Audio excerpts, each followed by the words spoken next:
इस लेक्चर में inventory management के टॉपिक को कवर करेंगे और इस चैप्टर के मैक्सिमम पॉसिबल कॉन्सेप्ट्स को कवर करेंगे। फिर उसके बाद जो है क्वेश्चंस को देखेंगे जो कि पास पेपर्स में आए हुए हैं।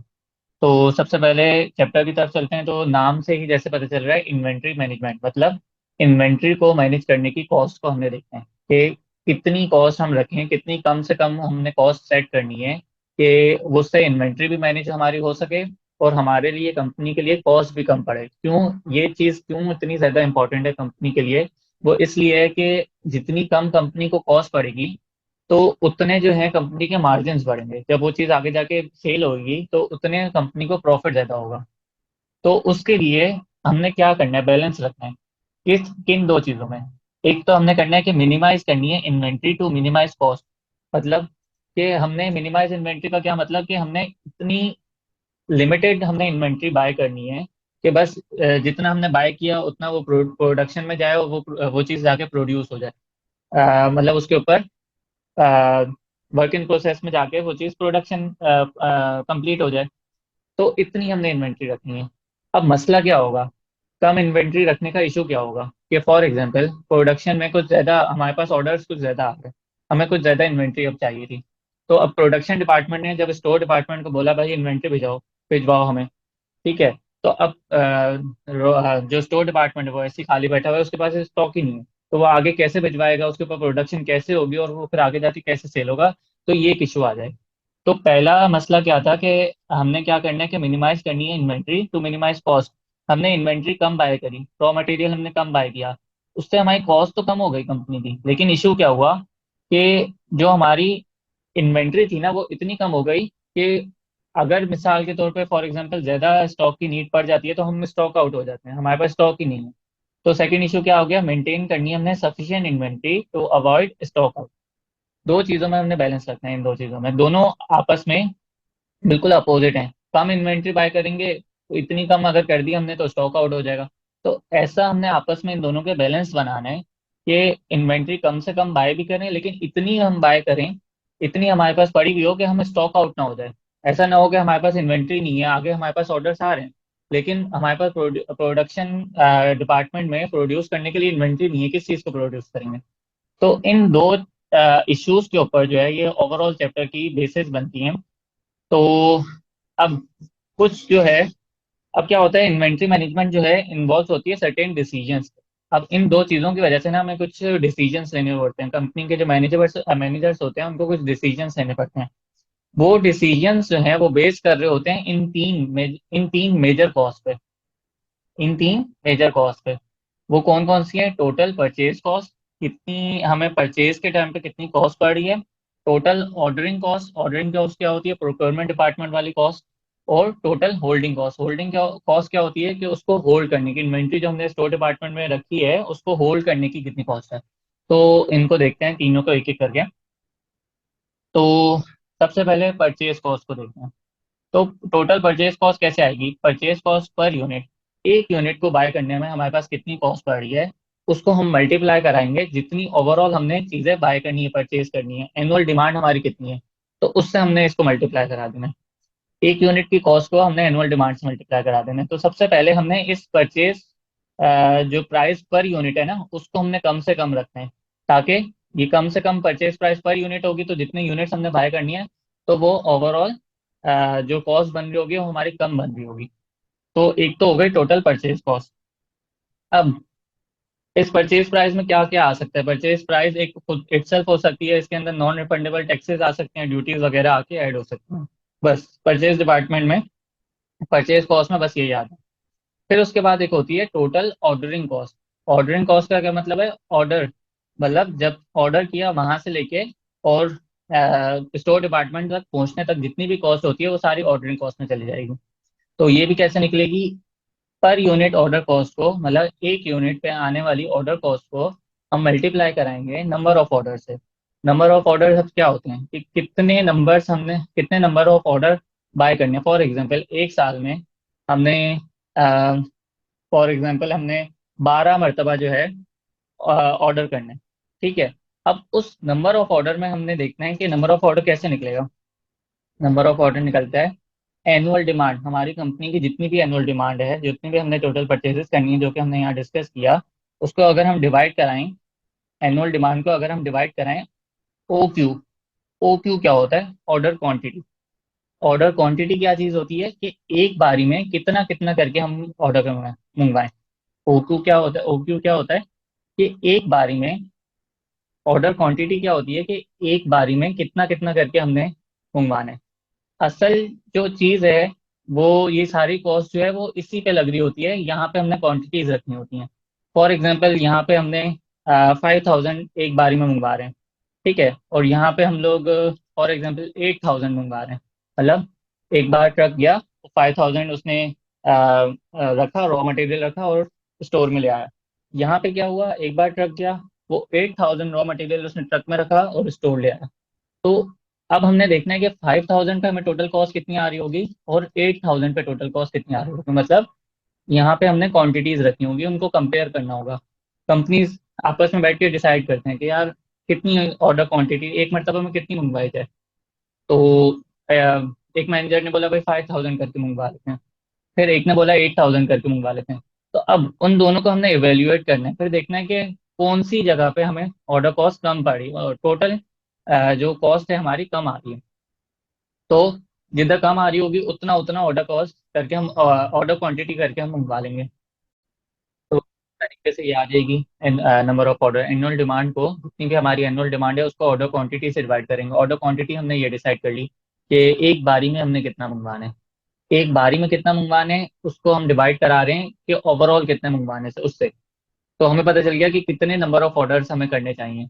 उस नंबर ऑफ ऑर्डर्स को हमने मल्टीप्लाई करा दिया, एक यूनिट पे ऑर्डर कॉस्ट कितनी आ रही है। तो टोटल यहाँ पे हमारे पास ऑर्डरिंग कॉस्ट आ जाएगी दोनों के लिए। क्योंकि ऑर्डर क्वांटिटी हम दोनों की अलग अलग रखेंगे तो दोनों की अलग अलग हमारे पास टोटल ऑर्डरिंग कॉस्ट आ रही होगी। ठीक है, फिर अच्छा, अब ऑर्डरिंग कॉस्ट में क्या क्या आ जाता है? ऑर्डरिंग कॉस्ट में ट्रांसपोर्टेशन आ जाती है, इंश्योरेंस इन ट्रांजिट आ सकती है, कम्युनिकेशन कॉस्ट आ सकती है, ऑर्डर प्लेसमेंट कॉस्ट आ सकती है, इंस्पेक्शन कॉस्ट, ये जितनी सारी कॉस्ट हैं ऑर्डर करने से लेके ऑर्डर पहुंचने तक, उस सब की सब कॉस्ट जो है वो ऑर्डरिंग कॉस्ट में आ जाएंगी। फिर एक तीसरी कॉस्ट है हमारे पास, होल्डिंग कॉस्ट। होल्डिंग कॉस्ट में क्या होता है, एग्जांपल्स पहले इसकी देख लेते हैं। होल्डिंग कॉस्ट में रेंट, रेंट एक परफेक्ट एग्जांपल है। लेकिन रेंट जो है वो पर यूनिट के हिसाब से, जितने जितने यूनिट्स हम लोग रख पाएंगे, जितने ज्यादा यूनिट रख पाएंगे उतनी हमें रेंट की कॉस्ट बढ़ती जाएगी। तो रेलिवेंट कॉस्ट हमारे पास यही होगी, रेंट की। फिर स्टोर की, स्टोर से रिलेटेड कॉस्ट जो आ रही है, यूनिट्स बढ़ते जा रहे हैं, हमें बॉक्सेस फॉर एग्जांपल खरीदने पड़ रहे हैं या हमें वहाँ पे कोई सेट वगैरह लगवाना पड़ रहा है, तो जितनी हमें एडिशनल कॉस्ट बढ़ती जा रही है जो इस डिसीजन के लिए रेलिवेंट खाली कॉस्ट होगी, तो वो सारी ऑर्डरिंग कॉस्ट में, होल्डिंग कॉस्ट में आती रहेगी। अच्छा, अब इसमें इन तीनों कॉस्ट में जो है ना वो फिक्स कॉस्ट जो भी होती है, जितनी भी होती है, फॉर एग्जांपल एक रेंट पे हमने एक स्टोर जो है वो रेंट पे बाय किया हुआ है, ठीक है। अब उसके अंदर बेशक हम जो है इन्वेंट्री रखें नहीं रखें, वो खाली रहे पूरा साल, वो हमें रेंट फिर भी देना पड़ रहा है। तो वो इस डिसीजन के लिए जो है ना वो हमारे पास रेलिवेंट नहीं है, वो इररेलिवेंट है। वजह, वजह ये है कि भाई बेशक 5,000 मंगवाओ या 8,000 मंगवाओ या मंगवाओ ही नहीं, जीरो मंगवा रहे हैं फॉर एग्जाम्पल एक बारी में, तब भी हमें वो सेम रेंट देना पड़ रहा है। तो फिक्स कॉस्ट जितनी भी होंगी वो इररेलिवेंट हो जाएंगी डिसीजन के लिए। फिर अभी हम पढ़ रहे थे होल्डिंग कॉस्ट, होल्डिंग कॉस्ट में एग्जांपल्स देख रहे थे। तो होल्डिंग कॉस्ट में फिर वेयर हाउसिंग कॉस्ट आ गई, फिर इंटरेस्ट की कॉस्ट पड़ सकती है हमें, इंटरेस्ट कॉस्ट, फाइनेंस कॉस्ट आ सकती है, सारी होल्डिंग होल्डिंग कॉस्ट में आ जाएंगी। वो कैसे निकलती है? पर यूनिट होल्डिंग कॉस्ट को एवरेज इन्वेंट्री से मल्टीप्लाई करा देते हैं। एवरेज इन्वेंट्री हमने नीचे भी डिस्कस करना है, लेकिन एवरेज इन्वेंट्री क्या होता है, इस तरह से आएगा, O Q, order quantity divide by 2, और अगर सेफ्टी स्टॉक है तो वो इसमें ऐड हो जाएगा। तो अभी अभी तक हमने बस यही देखा कि होल्डिंग कॉस्ट पर यूनिट को हमने एवरेज इन्वेंट्री से मल्टीप्लाई कर देना। फिर फॉर एग्जाम्पल ये 5,000 को रख के ये तीन कॉस्ट हमारे पास आई, 8,000 को रख के ये तीन कॉस्ट आई। इन दोनों को हमने कंपेयर कराया और देखा कि सेविंग कितनी बच रही है। अगर क्वेश्चन में रिक्वायरमेंट है सेविंग फाइंड करें तो देखा जाएगा कि इन दोनों में से सेविंग कितनी आ रही है, और जिस पे कम कॉस्ट आ रही होगी उतना ऑर्डर क्वांटिटी हम करके मंगवा लेंगे। ये 5,000 क्या है? ये ऑर्डर क्वांटिटी है। असल चीज है कि यही नहीं समझ आ रहा होता है एंड तक कि ये 5,000 है क्या चीज। ये ऑर्डर क्वांटिटी है, मतलब एक बार ट्रक गया, 5,000 लोड किया और ले आया, ये चीज है ऑर्डर क्वांटिटी। तो यहाँ तक यही था। अब मोस्टली क्वेश्चंस जो हैं वो यहीं से बन रहे होते हैं। और अब चलते हैं इसका इकोनॉमिक ऑर्डर क्वांटिटी देखते हैं हम, ईओक्यू क्या होता है। ईओक्यू क्या है? Economic order quantity. जैसे कि हम ये यहाँ पे क्वांटिटीज रख रहे थे, तो अब एक और न्यू कॉन्सेप्ट बना के भाई इकोनॉमिक ऑर्डर क्वांटिटी का बन गया। ये फॉर एग्जांपल हमने कंपेयर करना है ईओक्यू को।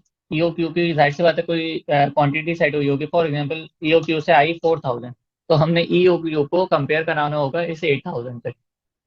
तो इकोनॉमिक ऑर्डर क्वांटिटी का फॉर्मूला कैसे आता है? ईओक्यू अंडर रूट में 2 इंटू डिमांड ऑर्डर कॉस्ट और डिवाइड में होल्डिंग कॉस्ट आ जाती है। तो ये सारी इसकी नेम्स भी लिखेंगे। अच्छा, तो अब इकोनॉमिक ऑर्डर क्वांटिटी जो है वो, इसकी कुछ जो है ना लिमिटेशंस है, वो लिमिटेशंस देख लेते हैं। जिसमें क्या होता है कि सबसे पहली क्या है कि डिमांड जो है वो सर्टेन रहे और कांस्टेंट रहे थ्रू आउट द ईयर। मतलब हमने बिल्कुल स्टार्ट में हमने डिसाइड कर लिया कि कितने खरीदने, और हमने उतने ही पर खरीदने हैं, हर रोज सेम ही हमने रहना है।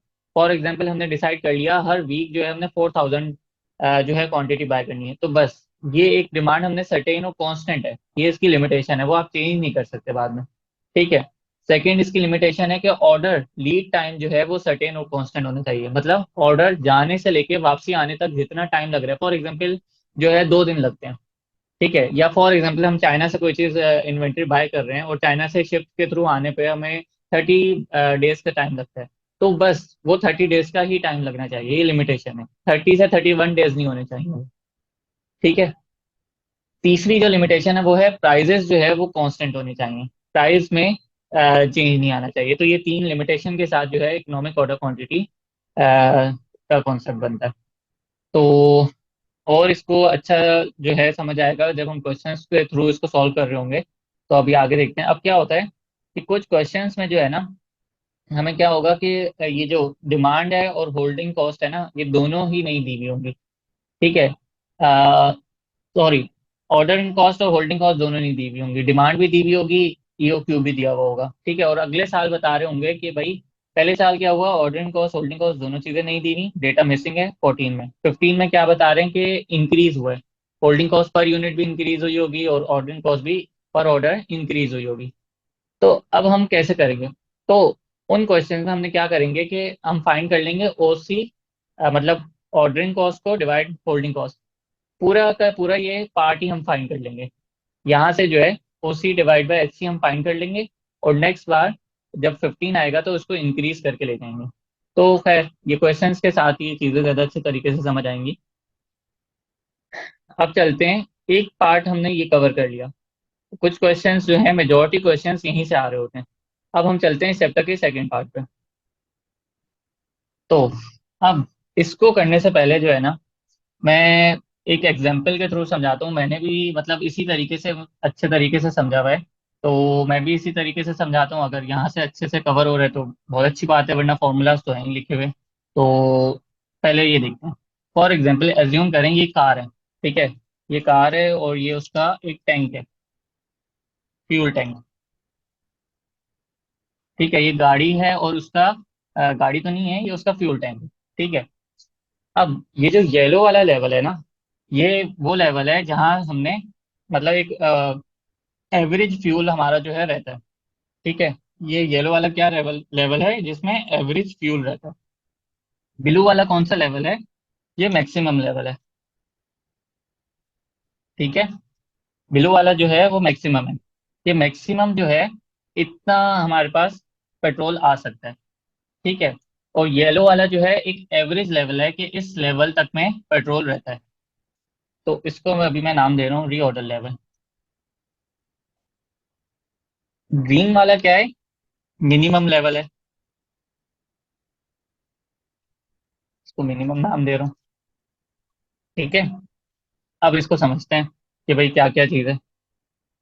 तो फॉर एग्जांपल ये येलो वाले से समझते हैं कि रीऑर्डर लेवल क्या है।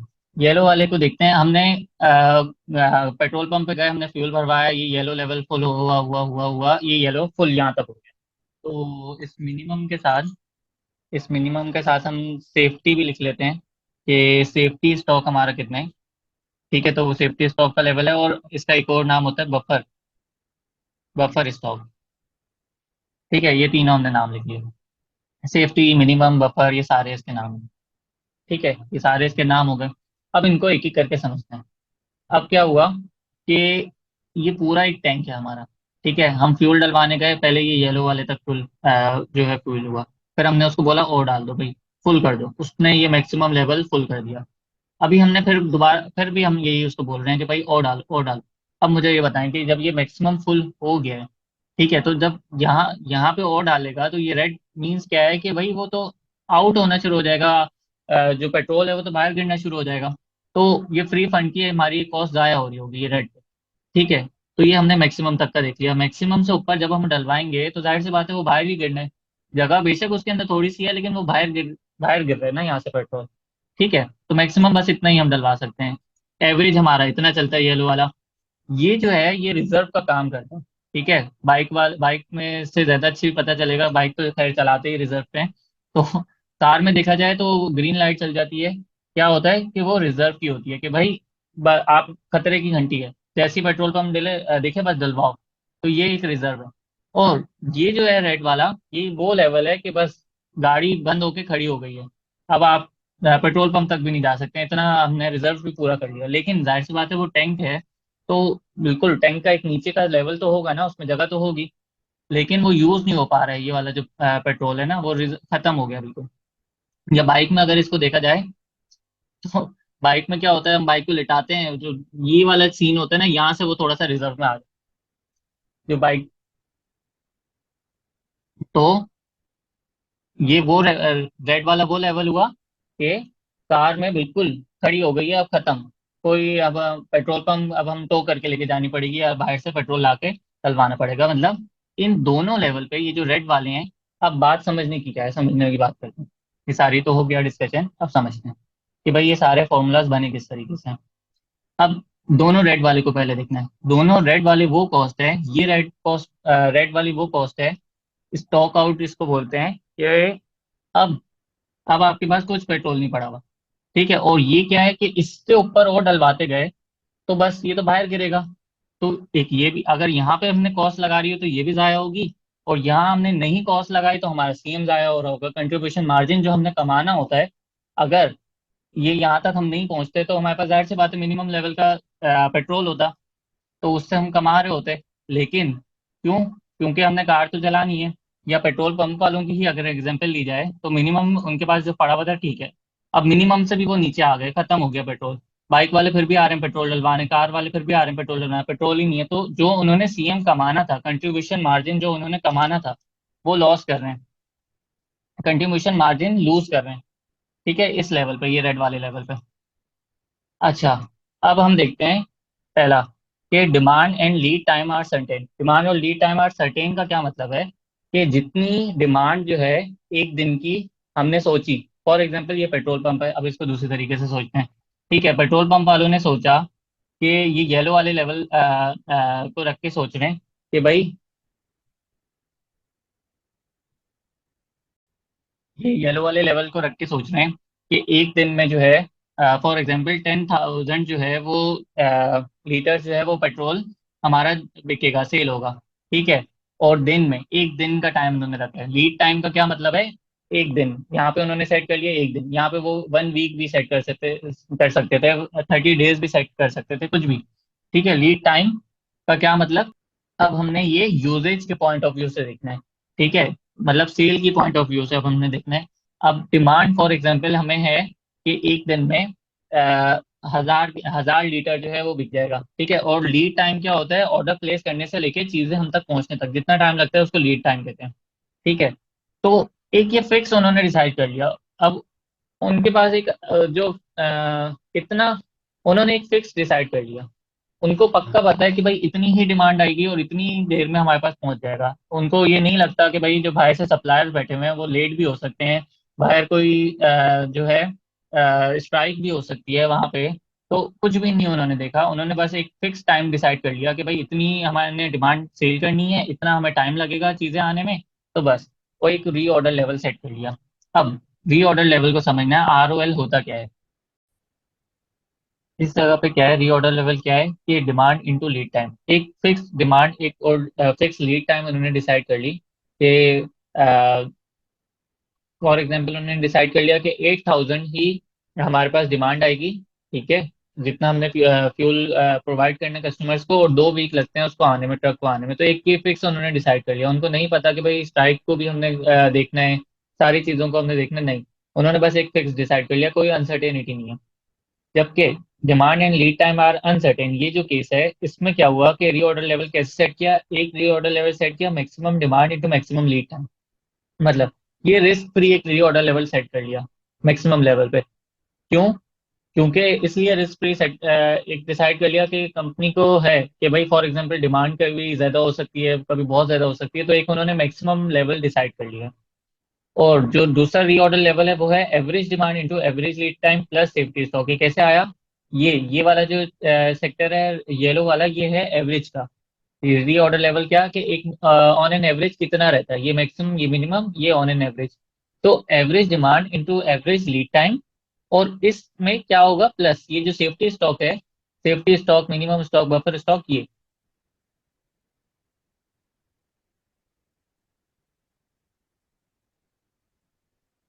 तो ये इस तरीके से ये बना। कैसे ऑर्डर लेवल कैसे बना? Average demand into average lead time, ये चीज इसमें ऐड कर दी सेफ्टी स्टॉक भी तो था। तो इस तरीके से ये रीऑर्डर लेवल आ गया। अब मैक्सिमम इन्वेंट्री कैसे आई? मैक्सिमम इन्वेंट्री ये वाला जो था, ये किस तरीके से आ रही है? रीऑर्डर लेवल, ये चीज, इसमें से अगर हम हटा दें, माइनस कर दें सेफ्टी स्टॉक वाला, reorder level minus minimum demand into minimum lead time, और इसके अंदर ऐड कर दें, प्लस कर दें ऑर्डर क्वांटिटी जितनी हम बाय कर रहे हैं, ऑर्डर क्वांटिटी जितना न्यू ऑर्डर क्वांटिटी बाय कर रहे हैं उसको ऐड कर दें। इस रीऑर्डर लेवल में अगर हम ये चीज हटा दें, सेफ्टी स्टॉक वाला और minimum demand into minimum lead time अगर हटा दें, ठीक है, और इसके अंदर ऑर्डर क्वांटिटी को ऐड कर दें।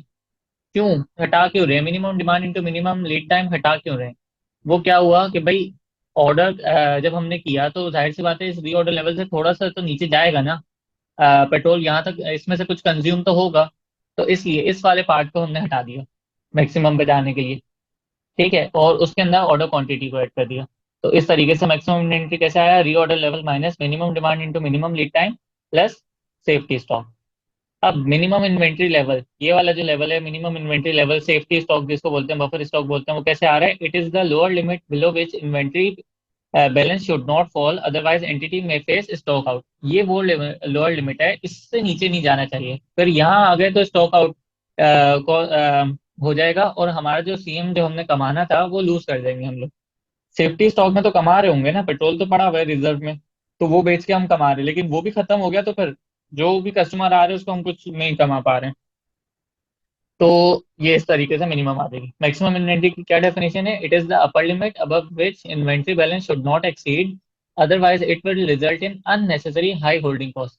इससे भी अगर ज्यादा हमने भरवाया तो पैसे तो हमारे लग गए, लेकिन वो यूज नहीं हुआ, वो सब गिर गया, वो सब आउट हो गया। या अगर इसको पेट्रोल की उसमें नहीं किसी और तरीके से समझा जाए तो इतना हमने स्टोर में लाके रिजर्व करके रख लिया है कि वो हाई होल्डिंग कॉस्ट आ रही है, वो यूज तो हो नहीं रहा क्योंकि डिमांड ही नहीं है इतनी।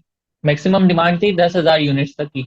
10,000 के बाद अगर फॉर एग्जाम्पल यहाँ पे हमने 20,000 ला के रखे, ठीक है, तो ये जो इसमें से 10,000 एक्स्ट्रा पड़े हुए हैं ना, वो हमारे पास है एक एक्स्ट्रा कॉस्ट पड़ रही है, वो हमें, वो हमें नहीं, वो कॉस्ट लगानी चाहिए, हमें मैक्सिमम तक बस रहना चाहिए जितना हमें एक्सपेक्टेड है कि इतना मैक्सिमम तक हो सकता है, डिमांड आ सकती है।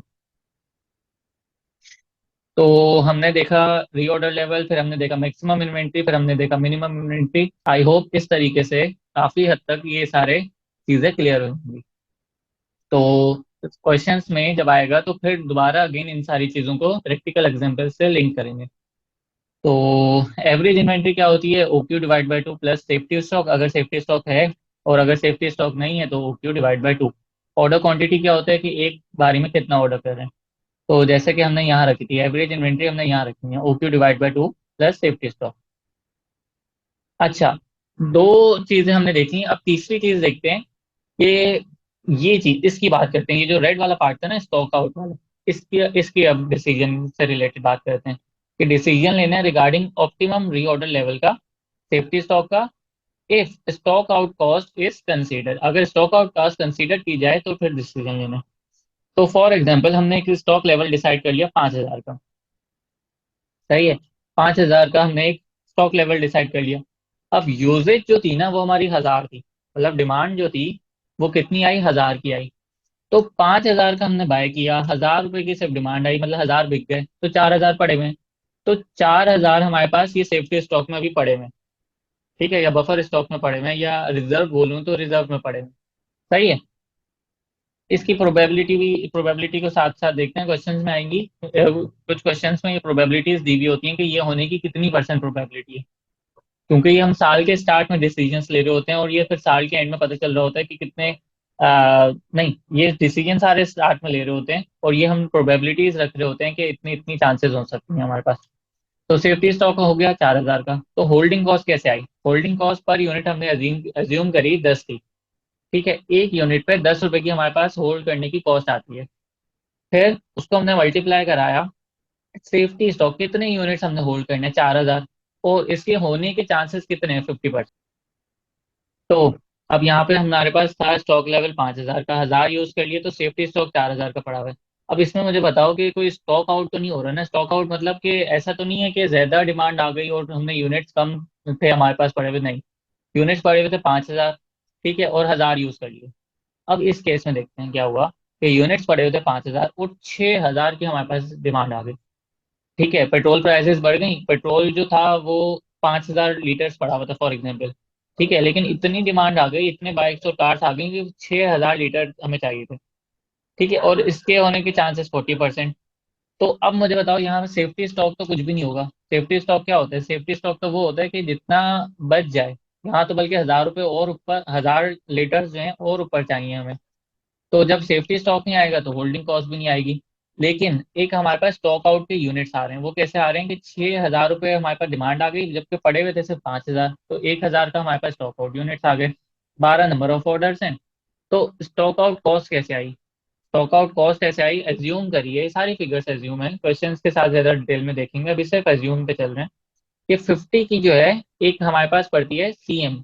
अगर ये स्टॉक आउट कॉस्ट नहीं होती तो 10, मतलब ये 1,000 यूनिट्स हम बेच लेते, हर एक यूनिट 50 का बिकता है, तो 1,000 को मैंने मल्टीप्लाई कराने 50 से, इस 1,000 के होने के चांसेस कितने हैं, 40%, मैंने 40% से भी मल्टीप्लाई कराने, तो और नंबर ऑफ ऑर्डर्स।